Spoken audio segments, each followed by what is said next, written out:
The party is at their house, which matters because location always matters when humiliation happens. This is their territory, their space, their carefully curated environment that speaks to success and good taste. The kind of suburban home with vaulted ceilings and granite countertops and family photos professionally staged on the walls. About 40 people scattered across the main floor, the kind of gathering that's become routine over the years. Family, extended family, neighbors they're friendly with, a few work colleagues who've crossed over into the personal sphere. It's someone's birthday. I can't remember whose, maybe Patricia's sister, maybe someone else entirely. The occasion is less important than the ritual of gathering, the performance of being a close family that celebrates together, that maintains connections, that shows up for each other.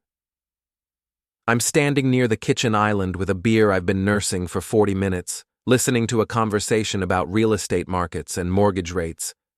My wife, Emily, is across the room talking to her cousins, laughing at something, looking relaxed and happy in the way she always does at these gatherings. She belongs here. Always has.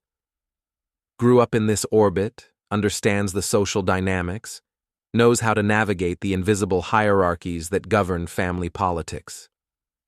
I'm the outsider who married in. 7 years now, and I'm still mapping the territory. The conversation near me has expanded to include 5 or 6 people now. That organic growth that happens at parties when topics get interesting enough to pull people out of other clusters. Someone's talking about their son who just got promoted. Someone else mentions a friend who bought a vacation property, the thread weaving between success stories and aspirational planning. Patricia, my mother-in-law, is holding court near the dining table, wine glass in hand, animated in the way she gets after her second glass, when the careful social polish starts to relax and more honest opinions emerge. She's talking to her sister and a couple of neighbors, voices carrying across the room in that particular frequency that makes nearby conversations pause. And Michael just made partner at 34, she's saying, referring to someone's son, or maybe nephew. That's really exceptional. You know, choosing the right path early makes all the difference. Her sister murmurs agreement. Someone mentions another success story. The conversation is following a familiar pattern. The celebration of achievement, the subtle competition of whose children or relatives are doing best, the gentle scorekeeping that passes for family conversation. Then Patricia's voice rises slightly, carrying across the room with crystalline clarity. Emily could have done better. Not should have, could have. Past tense, possibility foreclosed. The door that closed when she chose me. The room doesn't explode. It doesn't gasp. It just stops.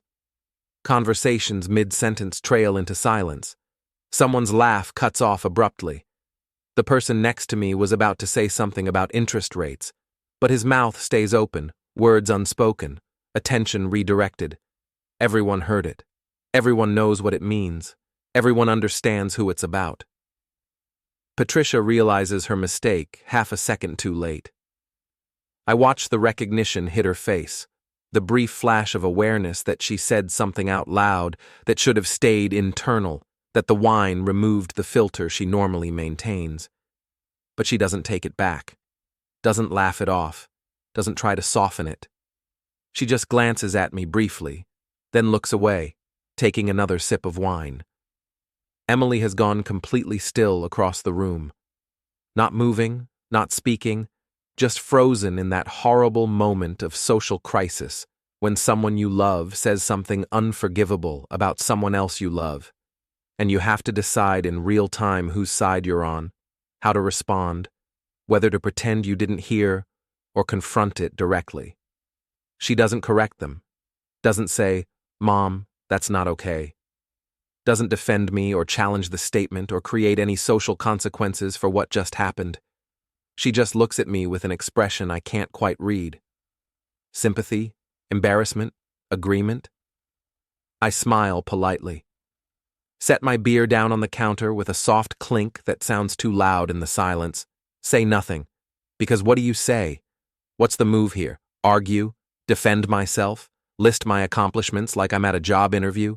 Demand an apology that wouldn't be sincere anyway? No. You smile. You stay quiet. You remember the exact tone of voice, the casual certainty with which it was said, the fact that no one, not one person in that room full of family, contradicted it. You remember that this is what they actually think. That the polite tolerance you've received for 7 years is exactly that. Tolerance, not acceptance. That you've been, at best, considered adequate. At worst, a disappointment they're too polite to mention in your presence. Except now they mentioned it, in front of 40 people, in their own home, at a family party. Someone coughs. Conversation slowly, awkwardly resumes. Careful topic changes, forced normalcy, everyone pretending the last 60 seconds didn't happen. The party continues its trajectory toward dessert and coffee, and eventually goodbyes. I stay for another hour, because leaving immediately would make it worse, would confirm that it hurt, would give them more to talk about after we're gone. So I stay, smile, make small talk, play the role of the good sport who didn't even notice. But I notice everything, every glance, every whisper, every person who suddenly has somewhere else to be when I approach. Emily finds me later, near the end of the night, touches my arm gently. "Ready to go?" she asks quietly. "Yeah." We say our goodbyes. Patricia hugs Emily warmly, then offers me a polite half-hug that feels like checking a box. "Thanks for coming," she says, tone neutral, as if nothing happened. "Of course," I reply. Same neutral tone, same careful nothing. On the drive home, Emily is quiet.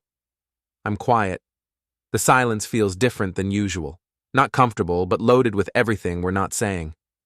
Finally, she speaks. She'd been drinking. I know. She didn't mean it the way it sounded. Okay. Are you upset? I think about that. Am I upset? Angry? Hurt? Humiliated? I'm fine, I say. And I am fine. Because upset implies surprise. Upset implies you expected better. Upset implies you thought they respected you, and now you're discovering they don't. But I'm not surprised. I've known for 7 years that I'm not what they wanted for Emily. That they tolerated me because she loved me, but never embraced me, never saw me as good enough, never stopped quietly hoping she'd realize her mistake and upgrade. Tonight just made it public. We get home. Emily goes to bed quickly, claiming exhaustion. I stay up, sitting in the dark living room, replaying the moment over and over. Emily could have done better. Not past tense, not we wish or we hoped. Could have. As in, the opportunity existed and she missed it. As in, I'm the lesser choice she settled for. As in, everyone knows it, and now everyone heard it confirmed. I don't sleep well that night, not because I'm angry or hurt, but because I'm thinking clearly for the first time in years about what this relationship actually is. Not the marriage. That's solid, built on love and partnership and shared life. The marriage is fine. But the extended family, the in-laws, the orbit I married into. I've spent 7 years trying to earn their respect, trying to prove I'm good enough, trying to show them I'm worthy of their daughter. And tonight I realized they're never going to see it. So I stopped trying. Before we continue, I need to pause here for something important. If you're finding this story compelling, don't forget to like and subscribe, and hit that hype button to boost this episode's reach. Drop a comment below with your city or country. I'm always curious where viewers are joining from, and it helps me understand who's connecting with these stories. Now, let's get back to what happened next. The thing about that one sentence is that it wasn't actually one sentence. It was 7 years of sentences, condensed into 5 words. Emily could have done better. Let me explain what that means. Let me show you the pattern that led there. When Emily and I got engaged, Patricia's response was, well, that's fast. Not congratulations, not joy. Just surprise that Emily was committing to someone they barely knew, someone who hadn't been properly vetted, someone whose credentials hadn't been thoroughly examined. We'd been dating for 2 years. Fast wasn't the issue. At the engagement party, which they hosted to their credit, Patricia made a point of introducing me to various family friends with my job title carefully emphasized. "This is Emily's fiancé. He works in IT." The tone making it clear. Not a doctor, not a lawyer, not finance. IT. Technical work. Middle-class respectability, but nothing impressive. I'm a systems architect, actually. I design and implement complex infrastructure for enterprise clients. But IT is the shorthand that fits their mental category of acceptable but not exceptional. The wedding was beautiful. Emily planned it. Patricia paid for half. I paid for the other half, which was important to me. I didn't want them to feel like they were funding a mistake. The day was perfect. But even then, I noticed things. The seating chart that placed my family at the back tables, the father of the bride's speech that talked extensively about Emily's accomplishments and aspirations, with exactly one line about me. "And we're glad she found someone who makes her happy. Not someone we're thrilled to welcome or someone we're proud to call family, just someone who makes her happy." The baseline requirement, the participation trophy. After the wedding, the pattern continued. Family dinners where conversation flowed around me, not hostile, not excluding me deliberately, but gravitating naturally toward topics I wasn't part of. Their shared history, inside jokes, family friends I'd never met, professional networks I didn't belong to. I'd try to contribute, try to find entry points into conversations, try to build connections.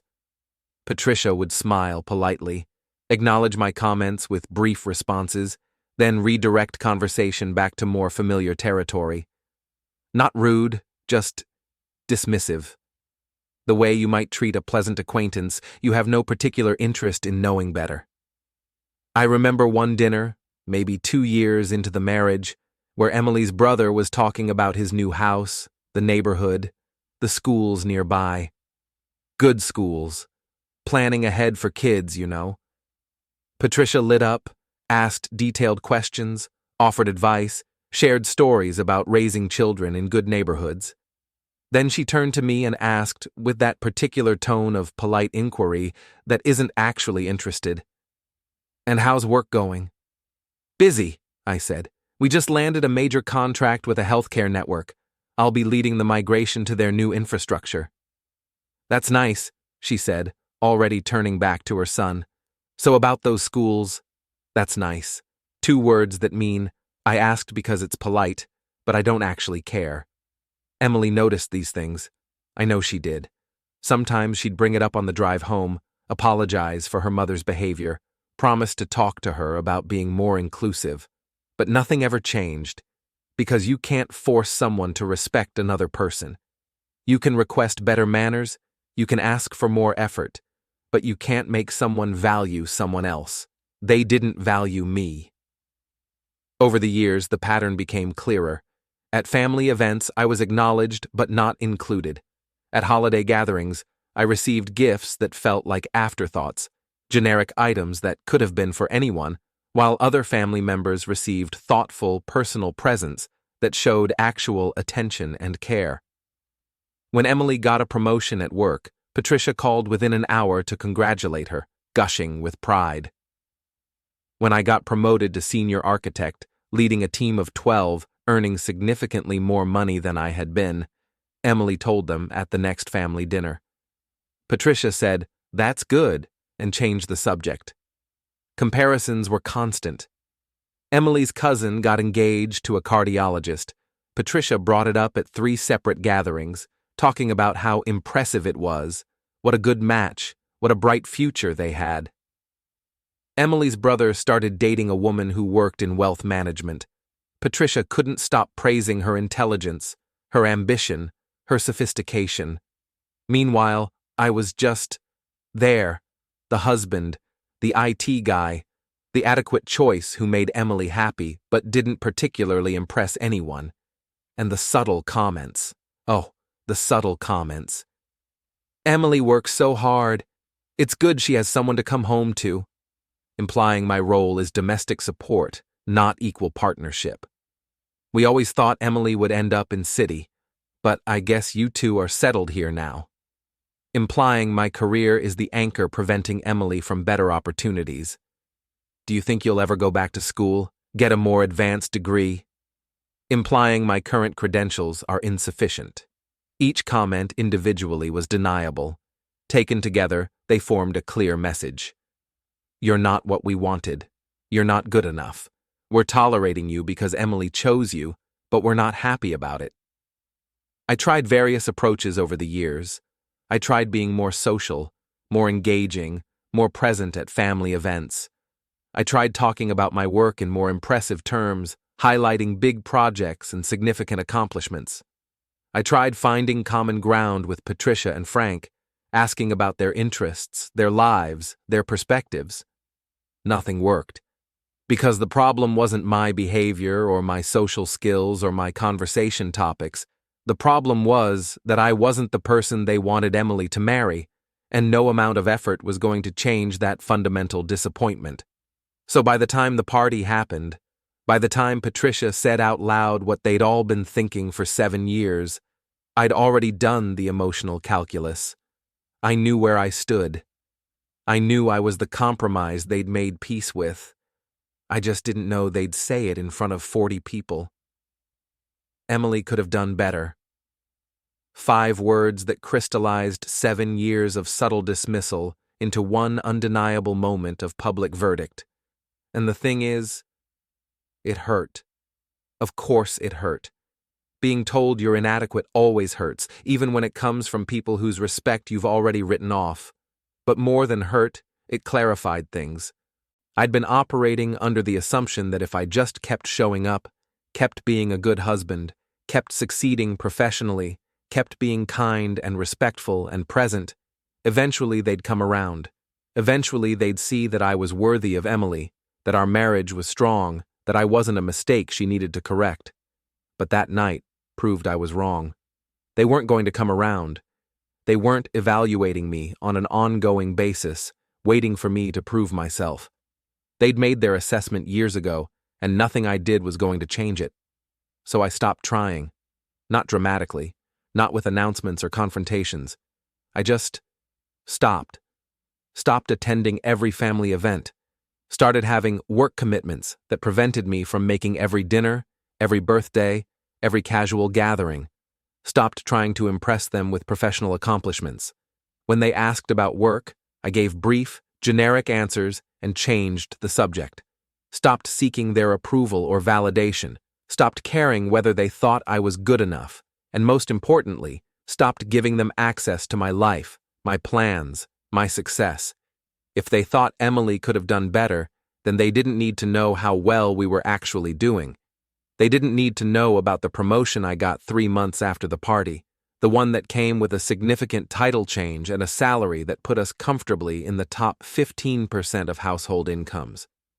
They didn't need to know about the investment property we bought, the rental income that was building our wealth steadily and quietly.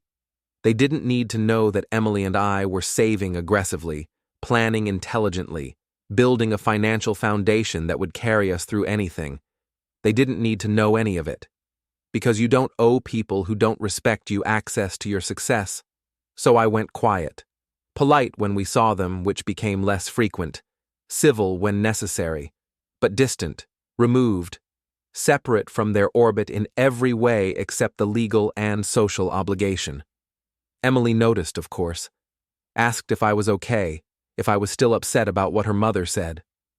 I'm fine, I told her. Just busy with work. And I was busy. Because I'd redirected all the energy I'd been spending trying to earn their respect into building something they'd never see, never know about, never be part of. 12 months passed. A quiet year. A productive year. A year of distance and growth and deliberately looking away from people who didn't deserve my attention. And then they called.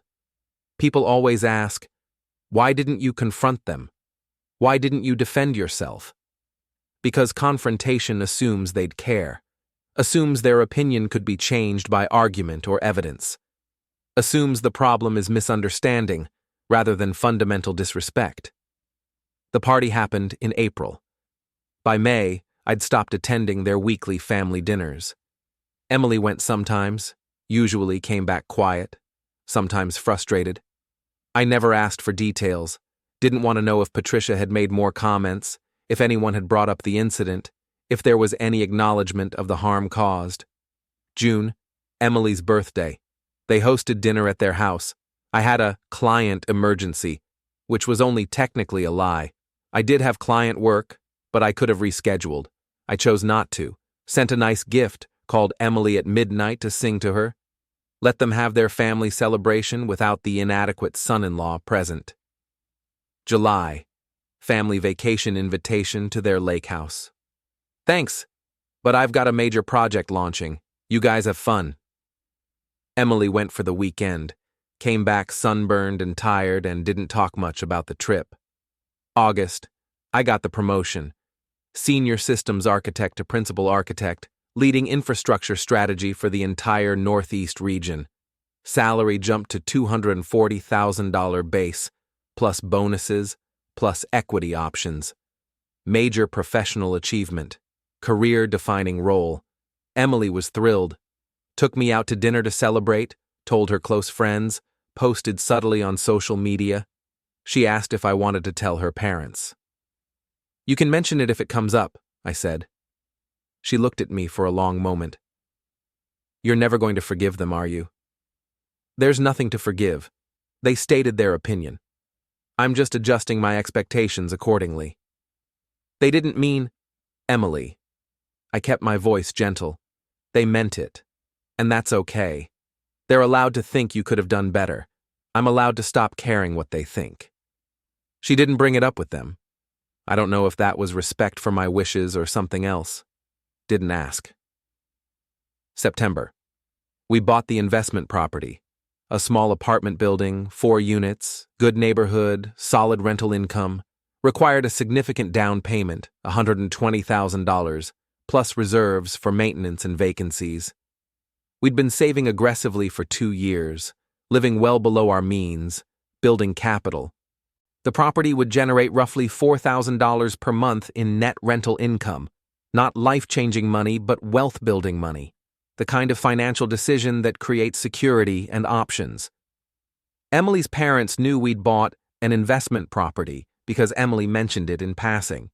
They didn't know the details, didn't know the numbers, didn't ask to see it or hear about our plans. Patricia's response, "That's a big responsibility. Make sure you're not overextending." Not, "That's impressive."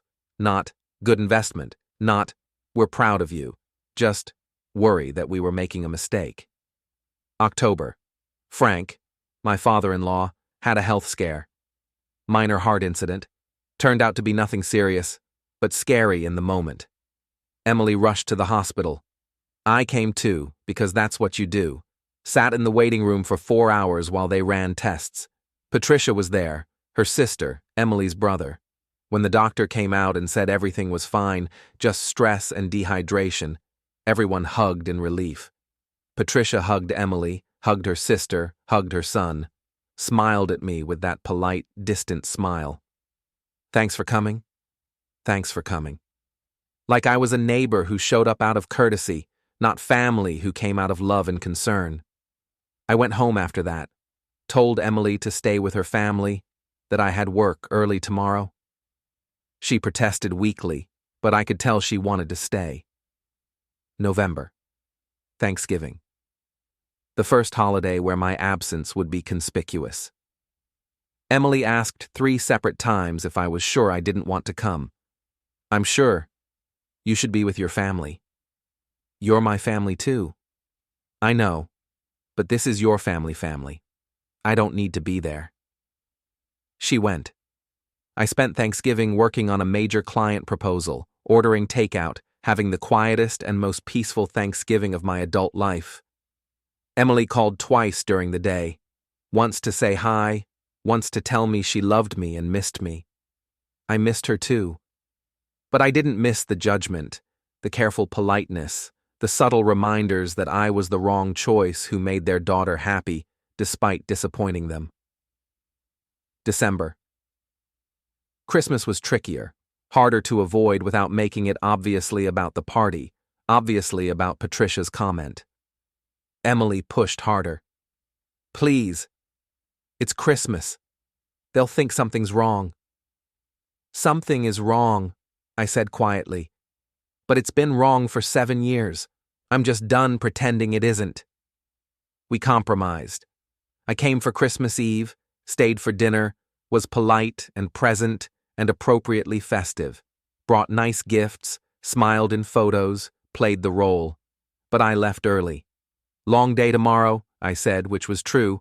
I was working on client deliverables over the holiday to stay ahead of deadlines. Patricia hugged Emily goodbye with warmth and love. Shook my hand. Shook. My hand. I'd been her son-in-law for 7 years, and she shook my hand goodbye on Christmas. I drove home in silence, hands tight on the steering wheel, not angry anymore. Just tired. Tired of trying. Tired of caring. Tired of wanting something they were never going to give. January. New Year. Emily and I had a serious conversation about finances, about 5-year plans, about what we wanted our life to look like. We decided to accelerate our savings plan. The rental property was performing well. My income had increased significantly. We were in a position to build wealth quickly if we stayed disciplined.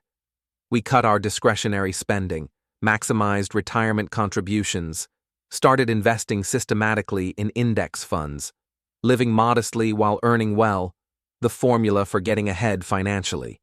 Emily's parents saw none of this. They still thought I was the IT guy making decent money. They had no idea we were building something substantial. February. Emily's brother got engaged. Big family celebration at a nice restaurant. I attended because absence would have been too obvious, too pointed. Patricia gave a speech about her son finding such a wonderful partner, about how proud they were, about how they knew from the beginning that these two were meant for each other. Emily squeezed my hand under the table. I squeezed back. Said nothing. March. We hit $200,000 in combined savings and investments, not counting the rental property equity. Emily and I celebrated privately, over wine in our living room, looking at the numbers together, feeling proud and secure and independent. Her parents had no idea. They still worried that we might be overextended from buying a small apartment building. April. 1 year since the party. The anniversary passed without acknowledgement from anyone.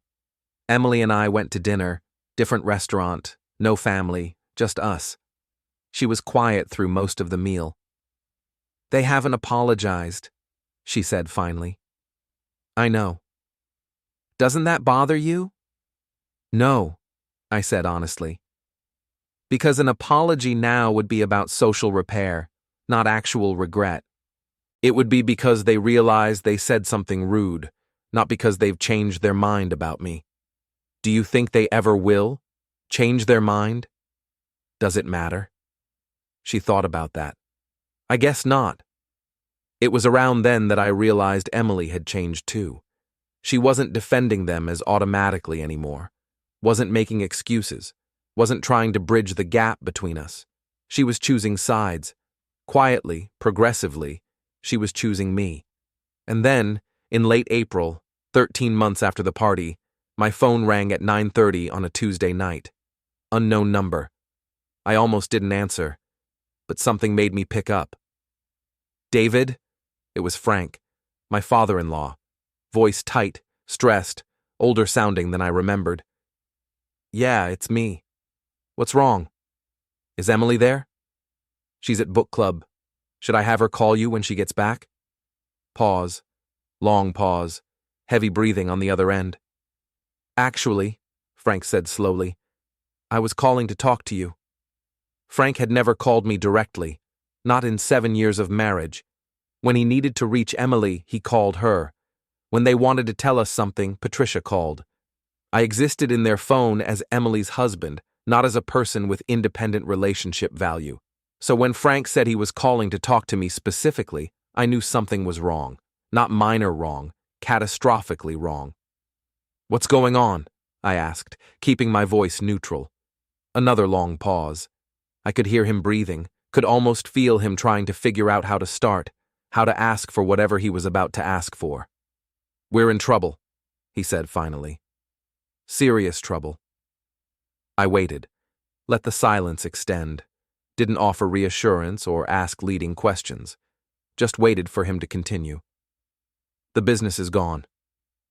Frank owned a small commercial printing company. Nothing huge, maybe 20 employees, serving local businesses and organizations. Decent operation that had been steady for years, not making anyone wealthy, but providing solid middle-class income, funding their comfortable lifestyle, building their retirement. Gone how? I asked. Bankruptcy. We're filing next week. He explained in fragments, his voice shaking slightly, the story coming out in pieces. The business had been struggling for years. Digital transformation, online competition, declining demand for print services, revenue dropping steadily while costs stayed fixed. They'd been borrowing to cover shortfalls, taking loans against equipment, maxing credit lines, hoping things would turn around. They didn't turn around. 3 months ago, their largest client, a school district that represented 40% of their revenue, ended the contract and moved to a cheaper online vendor. Frank had been counting on that contract renewal to carry them through. Without it, the business wasn't viable. He'd tried to save it, cut staff, reduced costs, looked for new clients, but the hole was too deep. The debt was too high. The market had moved on. They were losing the business, all of it. Equipment being seized by lenders, facility being vacated, employees laid off, contracts canceled. I'm sorry, I said, and meant it. Business failure is brutal, especially for someone who'd built something over decades. That's really rough. That's not the only problem, Frank continued, voice dropping lower. We borrowed against the house. Silence. How much? I asked quietly. Second mortgage, $180,000. We thought the business would recover. We thought we just needed capital to get through the rough patch. And now we have debt we can't pay and no income to service it. We're 3 months behind on both mortgages. The bank sent a foreclosure notice last week. I closed my eyes. Foreclosure. The house they'd lived in for 30 years, the house where Emily grew up, the house that represented their entire adult lives. We've been trying to figure something out, Frank said. Trying to restructure, trying to negotiate with the bank. But they're not interested in working with us. They want their money or they want the house. What does your attorney say? We can't afford an attorney anymore. Silence again. Longer this time. Frank, I said carefully, why are you telling me this? Another pause. This one painful. This one full of everything he wasn't saying, everything he didn't want to ask, but was about to anyway. We need help, he said finally. Financial help. Just temporary, just until we can figure something out, get back on our feet. How much help? Enough to cover the missed mortgage payments and get current with the bank, stop the foreclosure, buy some time. How much is that? About $30,000, maybe a little more with penalties and fees. I didn't answer immediately. Let the number sit there between us. $30,000, not an insurmountable amount, but not trivial either. The kind of money that represents serious help, the kind of money that changes situations. The kind of money they were asking me for. Me specifically, not Emily, not their daughter. After spending 7 years making it clear I wasn't good enough for their family. Frank, I said slowly, does Patricia know you're calling me? It was her idea. That stopped me. Patricia, who'd said out loud in front of 40 people that her daughter could have done better than me. Patricia, who'd been politely dismissive for 7 years. Patricia, who shook my hand on Christmas. Her idea to call me. Why me? I asked. Why not Emily? He hesitated. We didn't want to burden Emily with this. She's got her own life, her own career. We didn't want her to feel responsible for fixing our mistakes. But you want me to feel responsible? That's not what I... He stopped, started over. You're doing well. Emily mentioned you got a big promotion. We thought you might be in a position to help. There it was. The reason they kept their distance from my success, didn't ask about my work, didn't congratulate me on achievements, because they were measuring my utility, assessing my resources, determining whether I might be useful in a crisis. Not good enough for their daughter, but good enough to solve their problems. What exactly are you asking for? I said quietly. A loan. We'll pay you back. Once we get settled, once Frank finds work, once we figure out the next steps. We just need time, and right now time costs $30,000. And if I say no? Silence. Heavy silence. Then we lose the house, Frank said. We lose everything. 30 years of life gone. We'll have to move in with Patricia's sister, or find a rental we can't afford, or... His voice cracked. We don't have options, David. You're the option. You're the only option we have. I thought about that. Let it sink in fully. They'd spent 7 years looking down at me, tolerating me, making it clear I was inadequate. And now, in crisis, when their pride had run out and their options had narrowed to nothing, I was suddenly the solution. The person they needed. The one they were calling. Not because they respected me. Not because they'd changed their minds about me. But because they had no one else. I need to think about this, I said. David, the foreclosure. I understand the timeline. I need to think about it. How long? I'll call you back tomorrow. Tomorrow might be... Tomorrow, Frank. I hung up. Sat there in silence in our living room, phone in my hand, staring at nothing. They were losing everything. That was real. That was serious. That wasn't something to take lightly or feel good about. But they'd spent 7 years making me feel like nothing, making it clear I was the disappointment Emily had settled for. And now, when they needed something, suddenly I was worth calling, worth asking, worth begging. Emily came home 20 minutes later, cheerful from book club, started telling me about the discussion, stopped when she saw my face. What's wrong? Your dad called. Her expression shifted immediately. Is he okay? Is Mom okay? Physically, yes. Financially, no. I told her everything. The business, the debt, the foreclosure, the request. Watched her face go through the progression. Shock, disbelief, horror, panic. $30,000, she said faintly. We can help them, right? We have savings, we can, I said. The question is whether we should. She stared at me. They're my parents. I know. They're about to lose their house. I know. Then what's the question? I looked at her directly. Emily, 13 months ago, your mother said I wasn't good enough for you, in front of 40 people, at a party, in their house. That was... They've never apologized, never acknowledged it, never changed how they treat me, and now they're calling me, not you, me, asking for money because they've run out of options and I'm the only one left. Emily's eyes filled with tears. So, you're going to say no? You're going to let them lose their house because your feelings were hurt? My feelings weren't hurt, Emily. My dignity was publicly questioned. There's a difference. They're desperate. I know. They need help. I know. Then please, she said, voice breaking. Please help them. I'm asking you. Not them. Me. Please.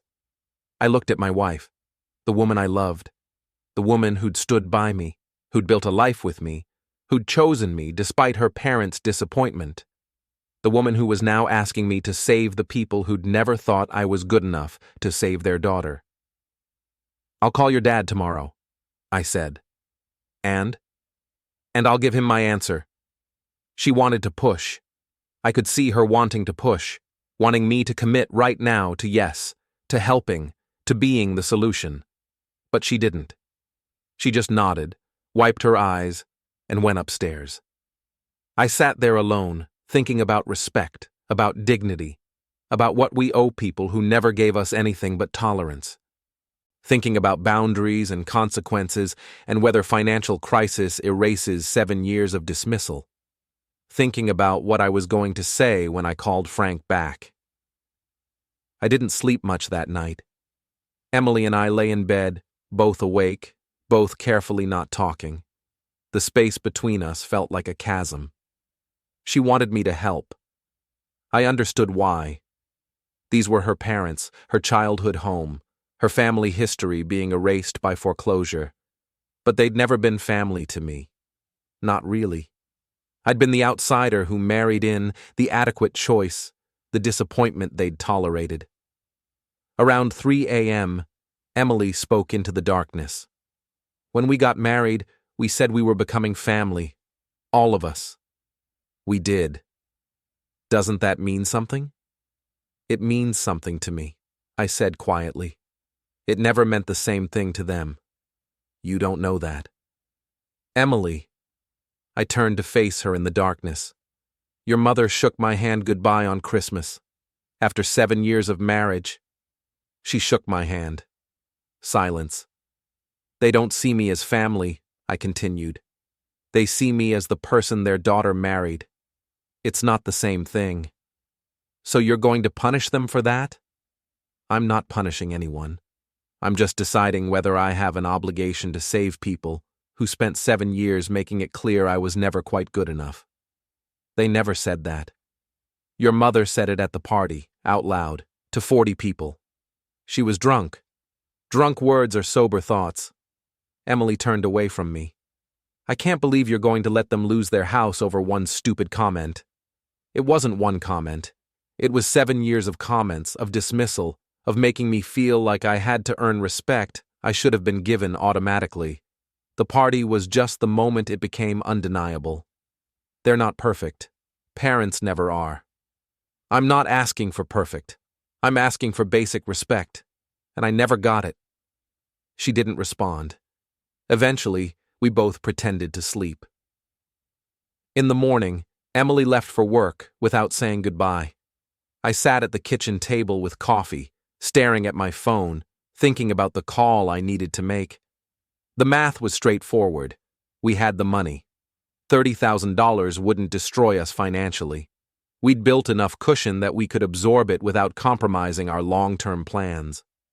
From a pure capability standpoint, helping was possible. But capability isn't the same as obligation. I thought about all the ways this could go. If I said yes, I'd be the hero who saved the day, who rose above past slights, who proved I was the bigger person. Emily would be grateful, relieved, happy. Her parents would be saved from crisis. But they'd never respect me for it. They'd just feel indebted, which might be worse. And I'd have established that their treatment of me had no consequences, that they could dismiss me for years and then call for help when needed, if I said no. They'd lose the house, which was real suffering I'd have chosen not to prevent. Emily would be hurt, angry, possibly never forgive me. I'd be the villain in their family story forever. But I'd have maintained boundaries, preserved dignity, shown that respect matters. Neither option was good. One was generous but hollow. One was principled but cruel. I called Frank at 10 a.m. I've thought about it, I said when he answered. And? His voice was tight with hope and fear. I'm not the right person to help with this. Silence. Long, heavy silence. What do you mean? Frank finally asked, voice smaller than before. I mean, I'm not the solution to this problem. You need to look at other options. There are no other options. I told you that. Then you need to accept what that means. You're saying no. Statement, not a question. Confirmation of something he was already beginning to understand. I'm saying this isn't my responsibility. You have the money. His voice was changing now, desperation giving way to anger. Emily told Patricia you've been doing well, that you got promoted, that you bought a rental property. You have resources. What I have isn't the issue. Then what is the issue? The issue, I said calmly, is that you're calling me because you're out of options, not because you value me.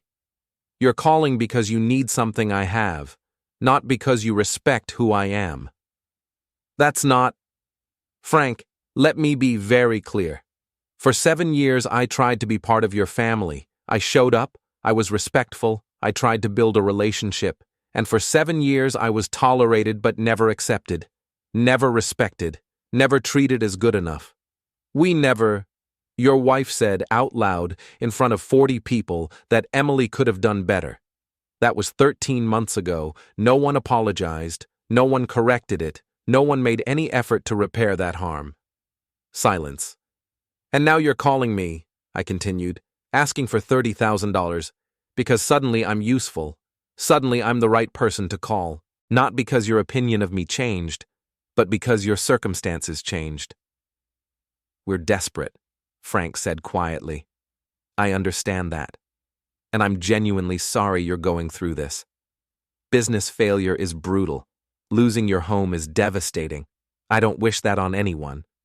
But you're not going to help. I'm not going to help, I confirmed, because of what Patricia said at a party. Because of what Patricia said, and what you didn't say, and what neither of you has said in the 13 months since. Because respect isn't something you can skip for 7 years and then suddenly request in a crisis. So you're just going to let us lose everything. You lost everything before you called me. I'm just not going to be the person who prevents the natural consequences of your financial decisions. Our financial decisions. His voice rose. We borrowed to save a business. We tried to save people's jobs, to keep something alive that we'd built. We made sacrifices. And I respect that. But those were your choices, not mine. Your business, your debt, your risk. We're family. Are we? I asked quietly. Because for 7 years, I haven't felt like family. I've felt like the outsider who married your daughter, the disappointment you tolerated, the adequate choice you wished she hadn't made. No response. And now, you're telling me we're family because you need something. That's not family, Frank. That's convenience. So, that's it? You're just going to walk away? I'm not walking away. I was never really there in the first place. Not in a way that mattered to you. I could hear him breathing heavily on the other end, angry, desperate, running out of arguments. Emily is going to be devastated, he said finally. I know. This will damage your marriage. Maybe. You're willing to risk that? I'm willing to maintain boundaries even when it's uncomfortable. Emily will understand or she won't. But I'm not going to sacrifice my dignity to solve problems for people who never gave me respect. Long silence. Then, his voice cold.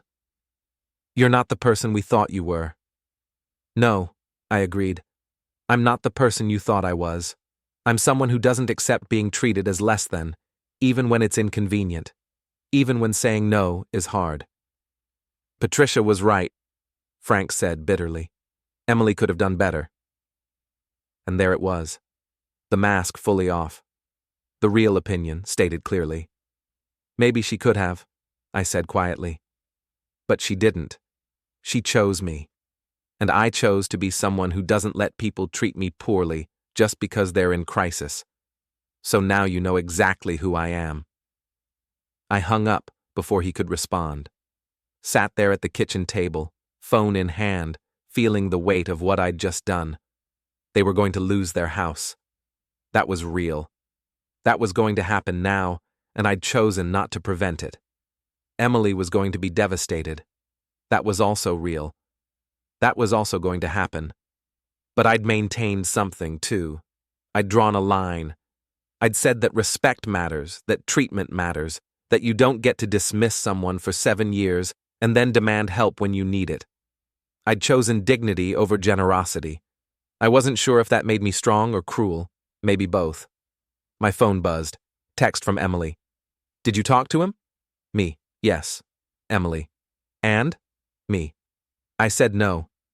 Three dots appeared, disappeared, appeared again. Then, Emily, I need some time. Me. I understand. She didn't come home that night. Stayed at her parents' house, helping them figure out next steps, looking for other options, being the daughter they needed in crisis. I stayed home, sitting in the quiet house we'd built together, wondering if I'd just destroyed my marriage to preserve my self-respect. Not sure if it was worth it, not sure if dignity ever is. Emily came home 3 days later. She looked exhausted, emotionally, physically, completely drained. Dropped her bag by the door, stood in the entryway like she wasn't sure she lived here anymore. "They're losing the house," she said. No hello, no small talk. Just the fact, delivered flat. "I'm sorry." "Are you?" She looked at me directly, and I saw something I'd never seen in her before. Doubt. Real doubt about who I was, about whether she knew me, about whether she'd made the right choice 7 years ago. "I'm sorry they're losing their home. I'm not sorry I said no." "There's a difference?" "Yes." She dropped onto the couch, put her head in her hands. "They have to be out by the end of the month. 30 days to pack up 30 years of life. Patricia is falling apart. She keeps crying, saying she can't believe this is happening, that they did everything right and it still went wrong."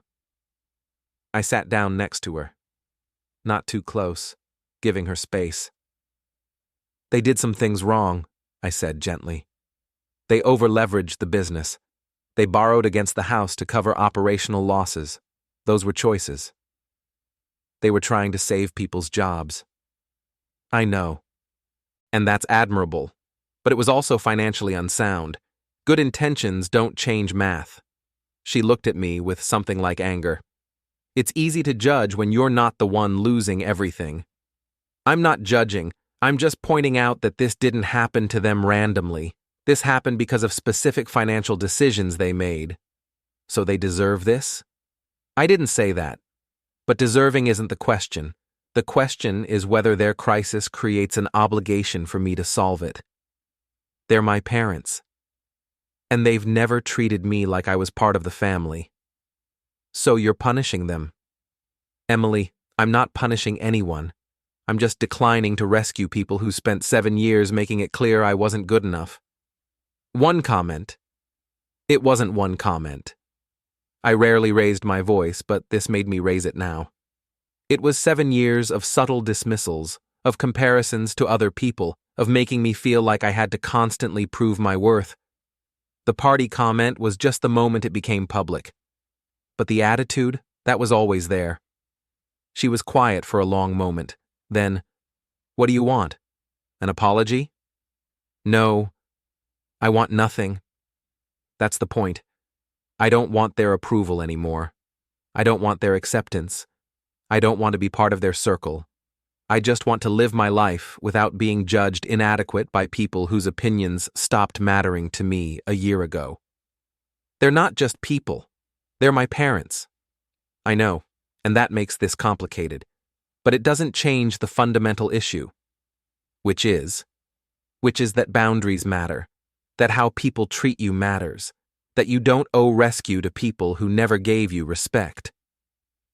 Emily stood up, started pacing. "They could have gone to bankruptcy attorneys, could have negotiated with the bank, could have found other solutions. But my dad called you first. You. Not their siblings, not their friends, not some financial advisor. You. Because they heard I was doing well and thought I was the easiest target. Or because despite everything, they trusted you. They thought of you as someone who could help. Someone reliable. Someone useful," I corrected. "There's a difference." She stopped pacing, looked at me with tears in her eyes. "I don't know if I can forgive this. I know. They're my parents, David. Whatever complicated feelings you have about them, they're still my parents. And you just chose to let them suffer rather than help. I chose not to sacrifice my dignity to solve problems they created. That's a very convenient principle when it lets you off the hook. Maybe it is, but it's still my principle. She grabbed her bag. I need more time. Where are you going? Back to their place. They need help packing, help figuring out where they're going to live, help with all the logistics of losing everything. Emily, I can't look at you right now, she said, voice breaking. I love you, but right now I can't look at you without seeing someone who chose pride over compassion. It wasn't pride. Then what was it? Boundaries, self-respect, the understanding that you can't treat people poorly and then demand their help when you need it. They didn't treat you poorly. They just didn't treat you the way you wanted. Those are the same thing. She shook her head. No. One is abuse. One is just disappointment. And if you can't tell the difference, I don't know what else to say. She left. I sat alone in the house again, in the life we'd built together, wondering if I'd just lost my marriage to win an argument about respect. The next week was quiet. Emily stayed at her parents' place, helping them pack, helping them find temporary housing with Patricia's sister, helping them navigate the brutal logistics of foreclosure. She texted occasionally, practical updates, logistics, nothing emotional. I worked. I went to the gym. I maintained normal routines while my marriage hung in some uncertain state between functional and broken. My phone rang a few times from numbers I didn't recognize. I assumed it was her family, maybe trying to reach me, maybe wanting to argue or appeal or yell. I didn't answer. One voicemail from Patricia. David, it's Patricia. I know you said no, but I'm asking you to reconsider. We're desperate. We have nowhere else to turn. Whatever issues you have with how we've treated you, please don't let that prevent you from helping Emily's parents when we need it most. Please call me back. I didn't call back. 2 weeks after my conversation with Frank, I got a text from Emily. Can we talk? In person? We met at a coffee shop between our house and her parents' place. Neutral territory. She looked different. Older, maybe. Tired in a way that wasn't just physical. They're moved out, she said. Living in Patricia's sister's basement temporarily.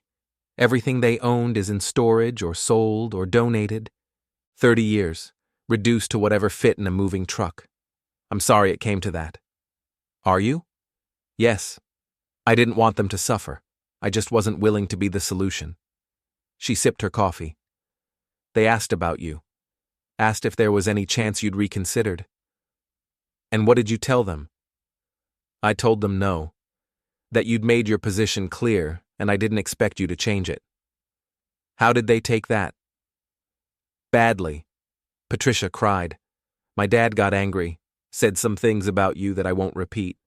My brother called you a selfish asshole, which I didn't disagree with at the time. And now? She was quiet for a long moment. Now I'm trying to understand, trying to see it from your side, trying to figure out if you're the villain or if I just want you to be. Which conclusion are you leaning toward? I don't know yet. We sat in silence. My mom did say something, Emily continued slowly. After the anger passed, after the crying stopped, when we were packing up her bedroom, she said, maybe we should have been kinder to him. I looked up. She didn't elaborate, didn't apologize directly, just that one sentence. Maybe we should have been kinder. That's not an apology. No, but it's an acknowledgement. That's more than I expected. What did you say? I said yes, you should have been. That you've been nothing but respectful for 7 years, and you deserved better than what you got. That if they'd treated you like family, maybe family would have shown up for them. How did she respond? She didn't, just kept packing. More silence. The coffee shop buzzed with normal life around us. People working on laptops, friends chatting, normal problems and normal days. I've been thinking a lot about the party, Emily said, about what she said. I replayed it in my mind probably 100 times in the last 2 weeks. And I realized I should have defended you, right then, immediately, publicly. I should have shut it down, made it clear that her comment was unacceptable, that you are good enough and more than good enough. Instead, I froze. I didn't want to make a scene, didn't want to embarrass her, didn't want to choose between you and them. So you chose silence.